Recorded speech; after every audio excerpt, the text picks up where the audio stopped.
Welcome back into the GSMC Sports Podcast, as we're now going to be diving into the National League side of things, talking about the Brewers forcing a Game 3 against the Mets, and additionally the Padres finishing off the Atlanta Braves in the nightcap. So, starting with Milwaukee versus New York, this series, just in general here, has been giving us so much action through these first 2 days. We've seen a lot of these low-scoring pitching duels, but, in Mets versus Brewers, we're just getting... It's really individualized innings and, these quick momentum swings of half inning to half inning, but...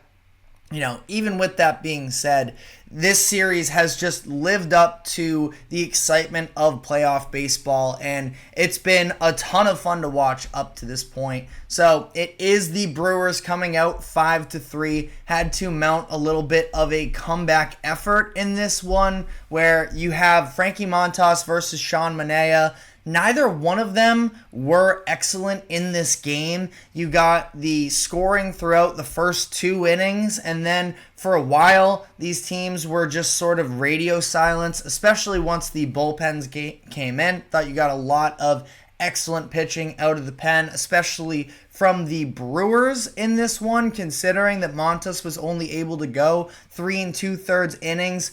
And this is... just sort of, it's been really fun, I think, up to this point in the playoffs, watching some of these younger players really emerge on a national stage. And Jackson Chourio has been the epitome of that concept, because he has been unbelievable. It was 2 hits yesterday. That was becoming the youngest player in MLB history, in postseason history, to record 2 hits in their postseason debut.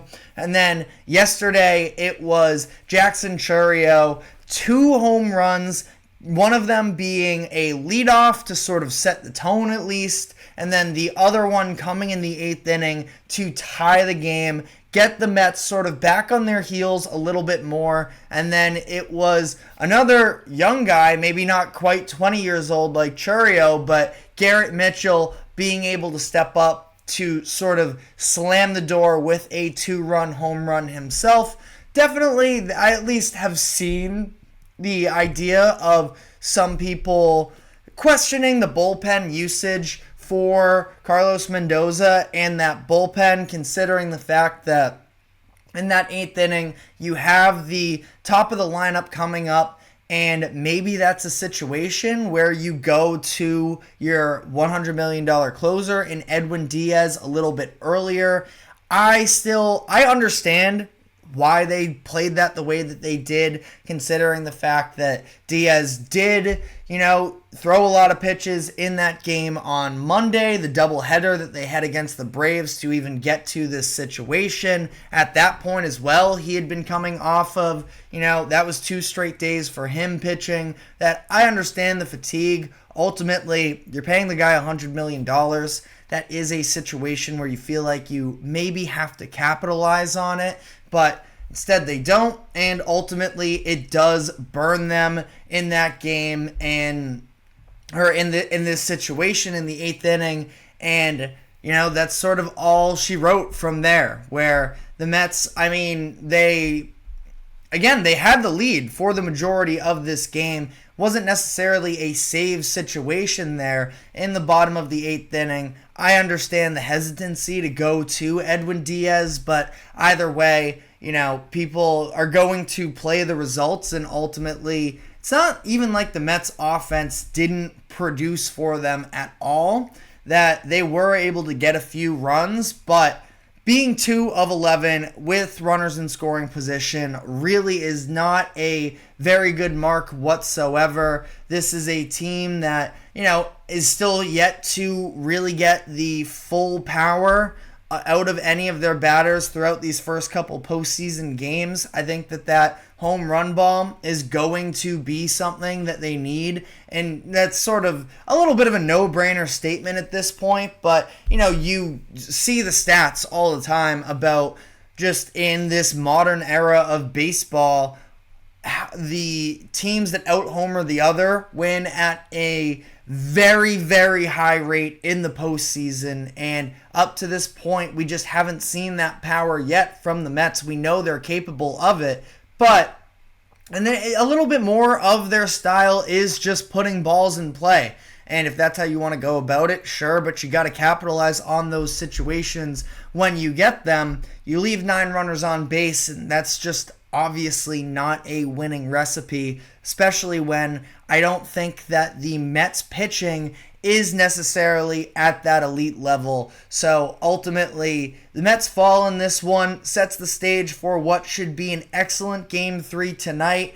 That game begins at 7 o'clock p.m. Eastern, so we will definitely be back tomorrow with some overall thoughts on that game. But sort of to wrap up yesterday's action, the San Diego Padres advancing past the Atlanta Braves. The Braves made things interesting late in this game with a push in the 8th inning, but at the end of the day, you can only do so much, I think, against this Padres bullpen, where especially at the back end of it, of the, three-headed monster, I suppose you could call it, of a Tanner Scott, of a Jason Adam, and of a Robert Suarez, that it's just too much ground to make up ultimately. And especially when Joe Musgrove goes down with that injury, which is definitely a huge factor moving forward here for the Padres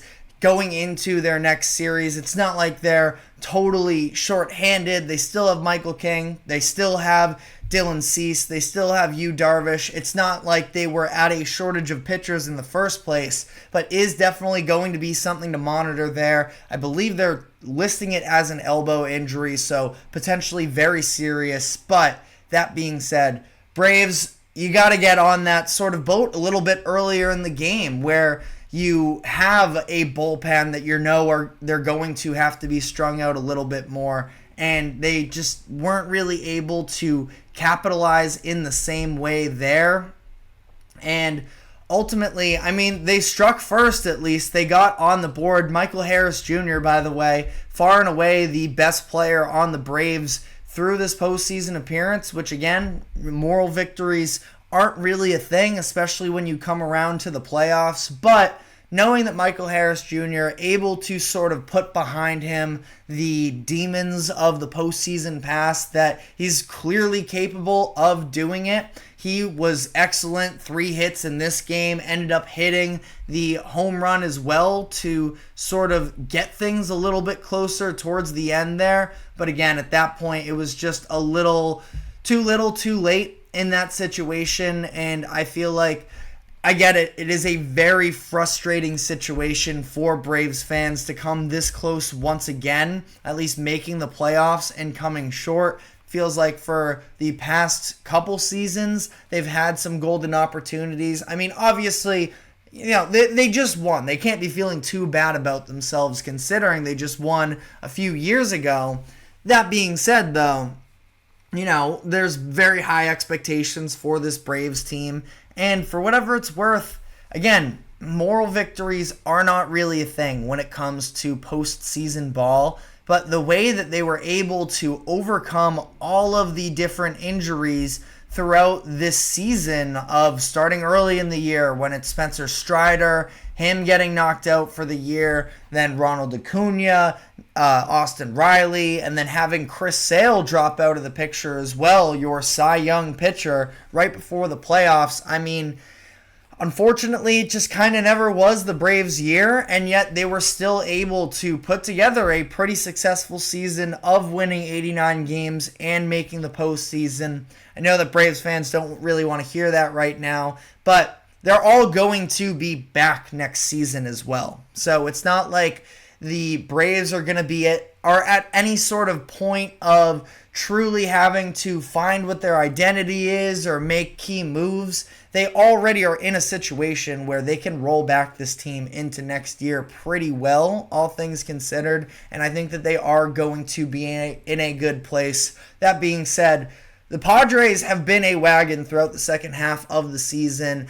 they were, at this point, given where those two teams are at this current moment, they were the better team. They had home field advantage. They get it done. Petco is rocking, and they are moving on to face the Dodgers in what I think might just be the best series of this entire playoffs. Now, we'll see. Still have a lot of matchups to see, a lot of ball to play, but I do think that Padres versus Dodgers is going to be electrifying. Division rivals, I think two of the best teams in baseball as a whole, so should be a lot of fun to watch there. If you have any predictions, let us know in the comments section. But again, we'll sort of be rounding out, maybe diving into a little bit of a preview tomorrow after we have the full divisional round playoffs in front of us. But that being said, we are going to be switching gears a little bit, and we're going to be diving into tonight's Thursday night football matchup between the Atlanta Falcons and the Tampa Bay Buccaneers. We're going to be breaking down some of the keys to the game from both sides, and ultimately I will be making my prediction on this game. So we're going to be diving into that. But before we do so, we are going to take a quick break. Do not go anywhere. We will be right back.